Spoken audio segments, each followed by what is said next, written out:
હાલ રામ મંદિરને લઈને એક દુઃખદ સમાચાર સામે આવી રહ્યા છે। અયોધ્યામાં રામ મંદિરની સુરક્ષામાં ગેરરીતિનો મામલો સામે આવ્યો છે। અહીં એક વ્યક્તિ પોતાના ચશ્મામાં લગાવેલા કેમેરાથી છુપાઈને મંદિરની અંદર ફોટોગ્રાફ લઈ રહ્યો હતો। આ પોલીસ કર્મીઓએ તેને ફોટોગ્રાફ લેતી વખતે પકડી લીધો હતો અને હવે ગુપ્તચર એજન્સી તેની પૂછપરછ કરી રહી છે અને સુરક્ષા અધિકારીઓએ આ મામલે તપાસ શરૂ કરી દીધી છે। જો કે ચોંકાવનારી બાબત એ છે કે જે પકડાયેલ યુવક ગુજરાતનો છે। છુપા ચશ્માથી તસવીરો લેનાર આ વડોદરાનો યુવક જે નીકળ્યો છે અને મળતી માહિતી મુજબ જે સોમવારે એક વ્યક્તિ રામલલ્લાના દર્શન કરવા માટે અયોધ્યા પહોંચ્યો હતો।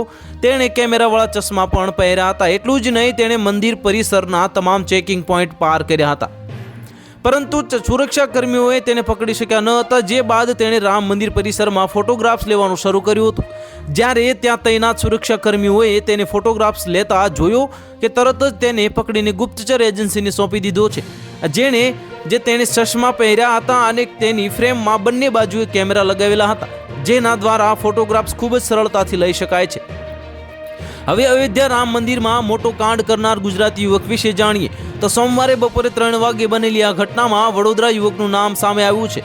વડોદરાનો રહેવાસી જયકુમાર જાની સોમવારે રામ મંદિરમાં દર્શન માટે પહોંચ્યો હતો।